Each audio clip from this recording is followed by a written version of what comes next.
నమస్తే, welcome to our channel. నేను సిరి. ఆదిలాబాద్లో జరిగిన సభలో అంటే ఇక్కడ రేవంత్ రెడ్డి గారు గెలిచారా లేకపోతే బీజేపీ పార్టీ మోదీ గారు గెలిచారా అంటే మరి అసలు ఎందుకు ఈ మాట అనాల్సి వస్తుంది, దీని వెనకాల ఉన్న కథ ఏంటి? సో ఈ కథని మనకు క్లుప్తంగా వివరించడానికి మనతో పాటు ఉన్నారు ప్రముఖ సీనియర్ జర్నలిస్ట్ జగదేవ్ గారు. నమస్కారం సార్. నమస్తే సార్. నిన్న చూస్తున్నట్టయితే మన ఆదిలాబాద్లో అయితే సభ జరిగింది. సో ఆ సభలో ఏంటంటే మోదీ గారిది పై చేయిందా లేకపోతే కాంగ్రెస్ది పై చేయిందా, అసలు ఎలా చూడాలి ఆ సభని? వాస్తవానికి మోదీ గారు వచ్చింది కేంద్ర ప్రభుత్వం సంబంధించి పథకాల కోసం వచ్చారు, లేదా ఒక సభగా నిర్వహించారు. దాంట్లో రాష్ట్ర ప్రభుత్వంగా రాష్ట్ర ముఖ్యమంత్రి ప్రోటోకాల్గా పిలిచారు. అయితే మోదీ గారు వచ్చిన నేపథ్యం ఏంటంటే ఎలాగూ ఒకటి స్వామి కార్యము స్వకార్యము అన్నట్టుగా ఆయన ప్రధానమంత్రి యావత్ భారతదేశానికి 29 రాష్ట్రాలకి ప్రధానమంత్రి కాబట్టి దాంట్లో భాగంగా వచ్చారనుకోవచ్చు. రెండవది ఎలాగూ రేపు ఏప్రిల్లో సార్వత్రిక ఎన్నికలు ఉన్నాయి కాబట్టి దానికి సంబంధించి ఇప్పటి నుంచే వామప్లో భాగంగా కూడా అనుకోవచ్చు. అయితే ఇక్కడ రాష్ట్ర స్థాయి శ్రేణులు ఎలా ఊహిస్తున్నారంట, మోదీ గారు వచ్చింది బీజేపీని ఒక మెట్టు ఎక్కించడానికి. ఆయన స్పీచ్ ఏదైతే ఉందో దాని ద్వారా ఖచ్చితంగా కొంతమంది ప్రభావితం అవుతారు. మన కోసం ఇన్నిసార్లు వస్తున్నారు, పసుపు బోర్డుకి కానీ ఇంకో దానికి కానీ క్యాన్వాసింగ్ కానీ ఇప్పుడు ఆదిలాబాద్ సభకు కానీ ఇన్ని రకాలుగా వస్తున్న వ్యక్తి బీజేపీ ఖచ్చితంగా ఓట్ బ్యాంకులు పెంచుకుంటుంది, పర్సంటేజ్ పెంచుకుంటుందని కీలక నేతలు అంటే ముఖ్యంగా బండి సంజయ్ గారు కానీ ఈటెల రాజేందర్ గారు కానీ ఇట్లాంటి ప్రముఖమైన నేతలు ఎవరైతే ఉన్నారో వీళ్ళందరూ కూడా ఆశిస్తున్న నేపథ్యంలో నిన్న ఆ సభ అంతా చూస్తే రేవంత్ రెడ్డి గారే పై చేయి సాధించారు అన్నట్టుగా బీజేపీ శ్రేణులు మాట్లాడుకుంటున్నారు. ఎందుకట, నిన్న సభలో ఆయన మాట్లాడినప్పుడు మోదీ గారు ఎలాగో తెలిసిందే, ఆయన చాలా చాకచక్యంగా చాలా ఆచితూచి ఒకప్పుడు వాజ్పేయి గారు ఎలా మాట్లాడేవారో ఆ స్టైల్లోనే మాట్లాడుతుంటారు. కొంచెం అంటే ఈయన మాడ్యులేషన్ వేరు.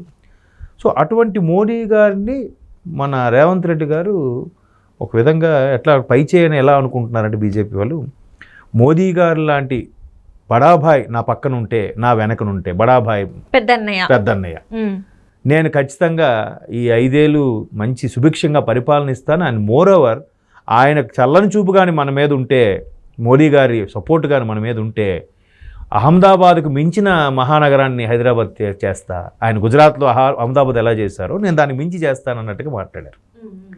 అంటే నేను అంత కొంచెం విశదీకరించి చెప్పాను. అంత ఆయన అన్నారు ఖచ్చితంగా అహ్మదాబాద్ లాంటి మరో మహానగరాన్ని హైదరాబాద్ తీర్చిదిద్దుతాను అహ్మదాబాద్కు మించి అన్నట్టుగా చెప్పారు.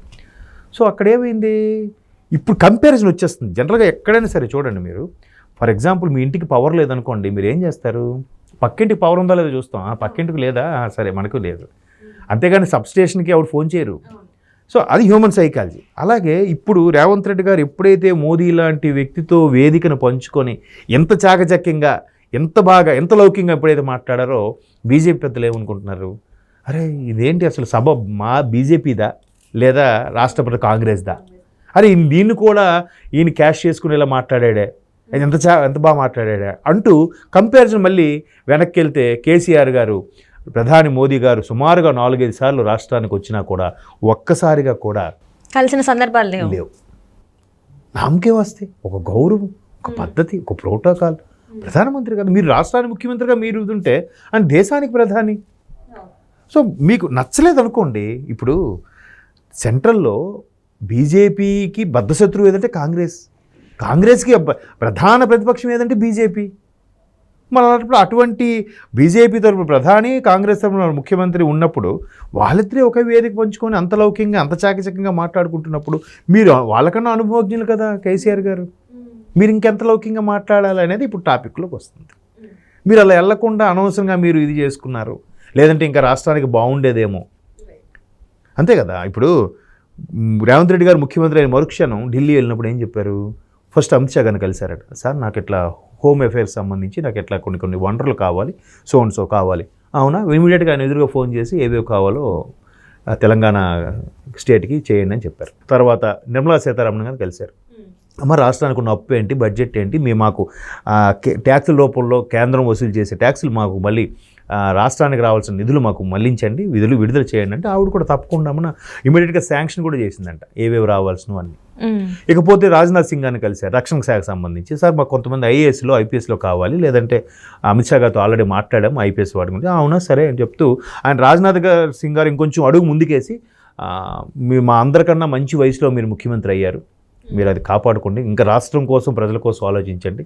మేము ఎప్పుడు ఈ పార్టీలు ప్రభుత్వాల గోల ఎప్పుడు ఉండేదే, ప్రజలకు మేలు ఇది ఏదేం చేయండి మేము వెనకుంటామని చెప్పారంట ఆయన. పార్టీలకు అతీతంగా మాట్లాడారు అక్కడ.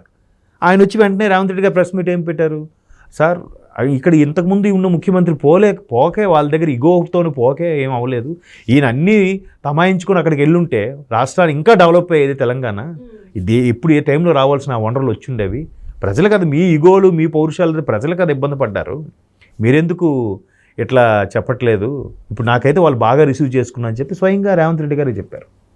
సో ఇప్పుడు ఆ కంపారిజన్ వస్తుంది చూసారా, అంటే గత ముఖ్యమంత్రి అలా చేశారు, ఇప్పుడున్న ముఖ్యమంత్రి ఎలా చేస్తున్నారు ప్రజలు కూడా చూస్తున్నారు కదా. ఇప్పుడు రేవంత్ రెడ్డి గారు ప్రమాణ స్వీకారం అప్పుడు కూడా డైరెక్ట్గా గవర్నర్ దగ్గర కార్ డోర్ వరకు వెళ్ళాల్సిన అవసరం ఏముంది, ఆయన స్టేజ్ మీద ఉంటే ఆవిడ వచ్చాక అమ్మ రెండమ్మ నమస్కారం అంటే అయిపోయింది కదా, అక్కడికి వెళ్ళి ఆహ్వానించి, అంటే ఆ లాయలాలిటీ, ఆ ఒబీడియన్స్, డౌన్ టు ఎర్త్ అవన్నీ గమనిస్తూ ఉంటారు.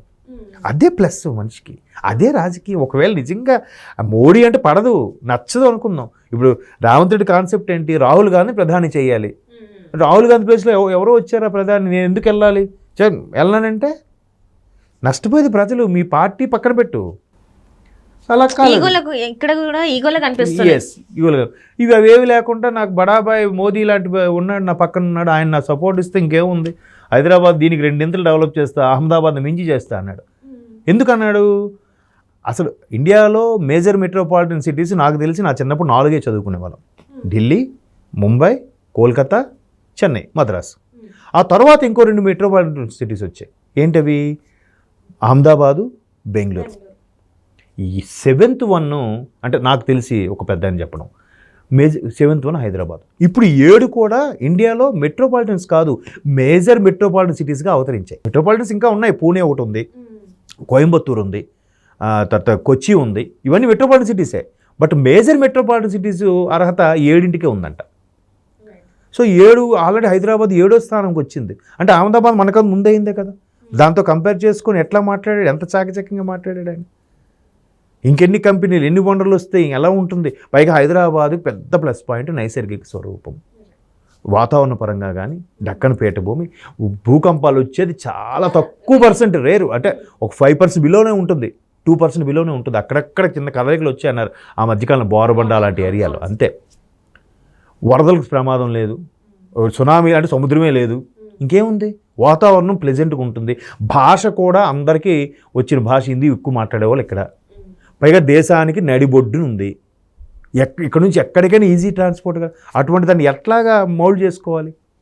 That is Rao. అదే అంటే అంతకుముందు రేవంత్ రెడ్డి గారి ప్రభుత్వం వచ్చిన వెంటనే అందరు ఏం మాట్లాడారంటే 3 నెలలు కూడా ఉండదు ఈ ప్రభుత్వం, 6 నెలలు కూడా ఉండదు ప్రభుత్వం, తుమ్ముతో ఊడిపోయే ముక్కు లాంటిది ఈ ప్రభుత్వం అన్న వ్యక్తులు ఈరోజు అంటే బీజేపీ నేతలు కొంతమంది మాట్లాడారు ఈ మాటలు, బీజేపీ నేతలు బీఆర్ఎస్ నేతలు ఇద్దరు 2 వర్గాల నుంచి మాటలు వచ్చినాయి. కానీ ఇప్పుడు చూస్తుంటే ఈ 5 సంవత్సరాలే కాదు ఇంకో 5 సంవత్సరాలు కూడా పాలించే అవకాశాలు ఉన్నాయి అని చెప్పి ప్రజలు అనుకుంటున్నట్టు అనిపిస్తుంది. ఇప్పుడు నేను ఇంతకుముందు చెప్పాను, ఈటెల గారు లాంటి వ్యక్తులు కొంతమంది షాక్ అయ్యేది ఏంటంటే, అరే బీజేపీలో కొంతమంది కూడా కాంగ్రెస్ లోకి షిఫ్ట్ అయిపోతారేమో రేపొద్దున, బీజేపీ శ్రేణిలో కలుగుతుందంటే చూడండి, దట్ ఈజ్ రేవంత్ రెడ్డి గారు కదా.